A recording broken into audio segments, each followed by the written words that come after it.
Hello friends, I am KRI Rao, science teacher Vasantdada मध्ययुगीय कासारे. मी आज आपल्यासमोर इयत्ता 9वीचा फर्स्ट सायन्स अँड टेक्नॉलॉजीचा first chapter laws of motion याबद्दल माहिती सांगणार आहे. यामध्ये मोशन आणि डिस्टन्स अँड डिस्प्लेसमेंट हे दोन टॉपिक आज आपण शिकणार आहोत. याच्यामध्ये मोशनची कन्सेप्ट आपण समजून घेऊ. मोशन ऑफ एन ऑब्जेक्ट यासाठी कॅन वी टेल म्हणजे हे आपल्या इयत्ता 8वीमध्ये झालेलं आहे. In which of the following examples can you sense motion. या ठिकाणी 4 एक्झाम्पल दिलेले आहेत. फर्स्ट एक्झाम्पल आहे the flying of bird, a stationary train, leaves flying through air, a stone lying on a hill. या चारपैकी कुठल्या एक्झाम्पलमध्ये आपल्याला मोशनची जी काही सेन्स आहे ही आपल्याला कळते. फ्लाइंग ऑफ बर्ड पक्ष्यांची हालचाल याच्यात मोशन आहे. स्टेशनरी ट्रेनमध्ये मोशन नाही. लिव्स फ्लाइंग थ्रू एअर याच्यामध्ये मोशन दिसते. Stone lying on a hill याच्यामध्ये आपल्याला मोशन दिसत नाही. How will you explain presence and absence of motion. आता याच्यात प्रेझेन्स आणि ॲब्सेन्स कुठे दिसतं? ज्या ठिकाणी आपल्याला एखादा ऑब्जेक्ट मूव्ह होताना दिसतो आणि इतर ऑब्जेक्ट स्टेशनरी आहेत त्यावेळेस आपण त्याच्या कंपॅरिझनने सांगू शकतो की याच्यात मोशन प्रेझेंट आहे किंवा ॲब्सेंट आहे. We see the motion of several objects every day. आपल्या सभोवताली जर आपण निरीक्षण केलं तर आपल्याला अनेक वस्तू अशा दिसतात ज्याच्यामध्ये मोशन आहे. Sometimes we cannot see the motions of an object directly as in the case of bridge. Can you list other examples of motion besides those given here. या व्यतिरिक्त काही एक्झाम्पल आपल्या आजूबाजूला आपल्याला दिसतात ज्यामध्ये काही ठिकाणी आपल्याला मोशनचं सेन्स होतो, काही ठिकाणी सेन्स होत नाही. तर ही आपण मोशनची कन्सेप्ट क्लिअर झाली. त्यानंतर आता डिस्प्लेसमेंट अँड डिस्टन्स ही दुसरी कन्सेप्ट आपण पाहणार आहोत. आता याच्यामध्ये लेट्स ट्राय दिस. या ठिकाणी एक फिगर दिली 1.1. Location of the school and houses. या ठिकाणी शीतल अँड प्रशांत हाऊस आणि संगीता हाऊस आणि इकडे स्कूल दाखवलेलं आहे. तर यामध्ये major the distance between points A and be in different ways as shown in figure 1.1. इकडे 1.1 हे फिगर आहे. त्यामध्ये सुद्धा डिस्टन्स वेगवेगळ्या पद्धतीने मोजायचा प्रयत्न केलेला आहे. हा एक पाथ आहे ए पासून बी पर्यंत जाणारा आणि हा एक डॉटेड लाईनने दाखवलेला स्पॉट आहे. तर याच्यापैकी कुठलं अंतर हे कमीत कमी आहे किंवा कोणतं अंतर हे जास्त आहे याच्यावरून आपल्याला डिस्प्लेसमेंट आणि डिस्टन्स ही कन्सेप्ट ही क्लिअर होऊ शकते. नाव measure the distance along the dotted line. या डॉटेड लाईनने जर या ठिकाणी शीतल अँड प्रशांत हाऊस आणि संगीताज हाऊस आणि स्कूल ही जी कन्सेप्ट आहे यामध्ये शीतल हाऊसपासून शीतल संगीता हाऊसकडे जाते, तिथून ती स्कूलकडे जाते. तर हे जे डिस्टन्स आहे पाथ आहे 500 मीटर आणि संगीता हाऊसपासून स्कूलचं डिस्टन्स हे 1200 मीटर. टोटल डिस्टन्स जे आहे travel by Sheetal from house to school हे 500 plus 1200 is equal to 1700 meter. आणि जर ती संगीता हाऊसकडे न जाता डायरेक्टली जर स्कूलला गेली तर हे मिनिमम डिस्टन्स या ठिकाणी असतं. हे मिनिमम डिस्टन्स आहे 1300 मीटर.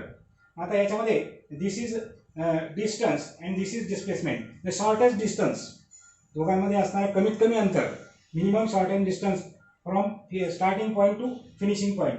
हा तिचा स्टार्टिंग पॉईंट आहे, हा फिनिशिंग पॉईंट आहे. ही जर या मार्गाने गेली तर तिला 1700 मीटर एवढं अंतर जावं लागतं. दिस इज हर डिस्टन्स. आणि इथून जर डायरेक्टली स्कूल गेली तर हे तिचं डिस्प्लेसमेंट आहे, विस्थापन.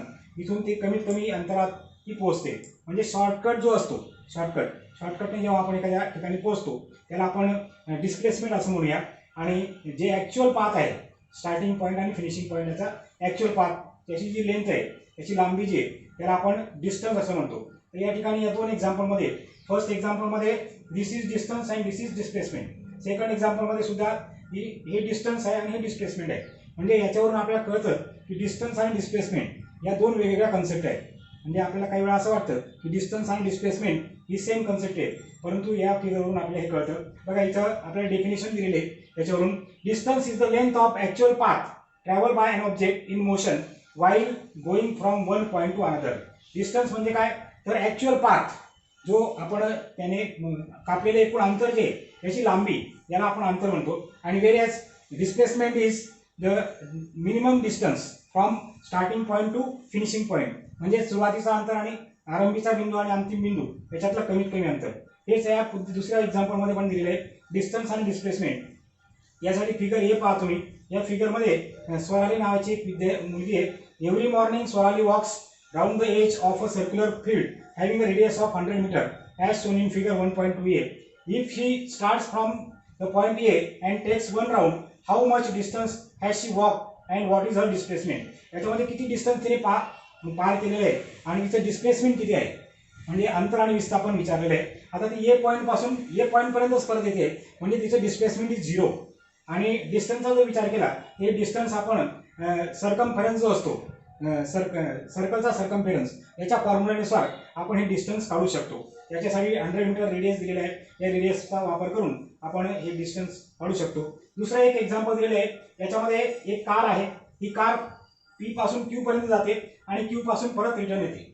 आता P पासून Q पर्यंतचं जे अंतर आहे ते 360 मीटर आहे आणि तिथून ती परत आल्यानंतर तिचा टोटल डिस्टन्स जे आहे ट्रॅव्हल्ड बाय द कार हे किती होईल 360 प्लस 360.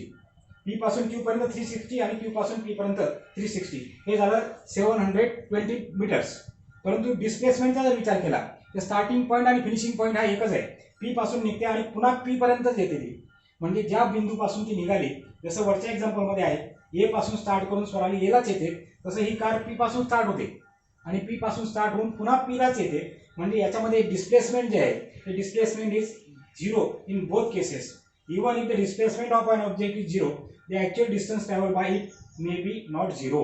म्हणजे हे जरी डिस्प्लेसमेंट जरी झिरो असलं म्हणजे स्टार्टिंग पॉईंट आणि फिनिशिंग पॉईंटचं अंतर झिरो असलं तरी डिस्टन्स मात्र वेगळं आहे. परंतु प्रत्येक ठिकाणी हे असं असेल असं नाही.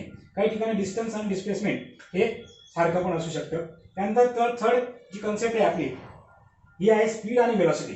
स्पीड म्हणजे चाल आणि व्हेलॉसिटी म्हणजे वेग.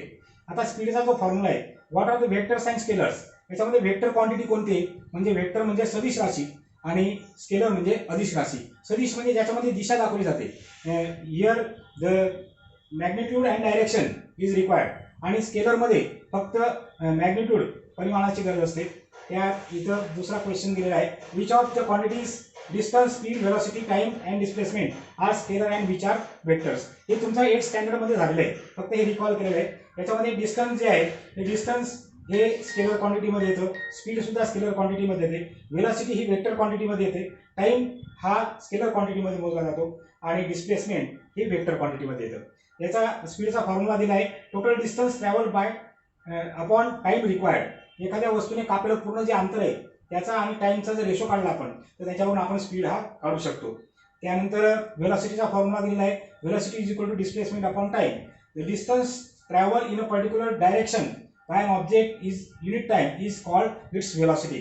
व्हेलॉसिटीची डेफिनेशन दिलेली आहे की जेव्हा आपण एखाद्या वस्तूचं अंतर एका युनिट टाइममध्ये एका विशिष्ट दिशेने मोजतो तेव्हा त्याला आपण व्हेलॉसिटी असं म्हणतो. Here unit time can be 1 second 1 minute और 1 आवर. युनिट टाइम म्हणजे एखाद्या वेळेस 1 मिनिटही असू शकतो 1 तासही असू शकतो किंवा 1 सेकंदही असू शकतो. If large units are use 1 year सुद्धा या ठिकाणी वापरलं जाऊ शकतो. त्यानंतर हे जे फिगर आहे या फिगरवरून आपल्याला शीतलचा स्पीड आणि शीतलची व्हेलॉसिटी काढता येईल. आता स्पीड काढण्यासाठी डिस्टन्स अपॉन टाइम हा फॉर्म्युला आहे. तर याच्यामध्ये पाथ एच्या फॉर्म्युल्यानुसार डिस्टन्स अपॉन टाइम जर आपण घेतलं पाथ ए मध्ये डिस्टन्स आहे 500 मीटर आणि टाइम आहे 5 मिनिट्स.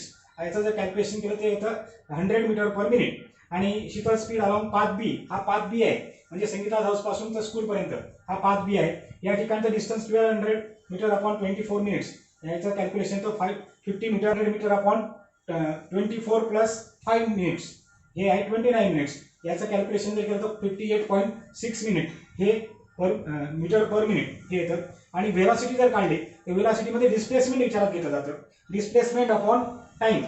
याच्यामध्ये डिस्प्लेसमेंट हे 1300 मीटर आहे अपॉन 29 मिनिट्स. याचं कॅल्क्युलेशन जर केलं तर व्हेलॉसिटी ही 44.83. म्हणजे स्पीड आणि व्हेलॉसिटी या कन्सेप्ट क्लिअरली वेगळ्या आहेत. जसं डिस्टन्स आणि डिस्प्लेसमेंट या वेगळ्या आहेत तर ही जी कन्सेप्ट आहे स्पीडची कन्सेप्ट ही डिस्टन्सशी रिलेटेड आहे आणि व्हेलॉसिटीची जी कन्सेप्ट आहे ती डिस्प्लेसमेंटशी रिलेटेड आहे.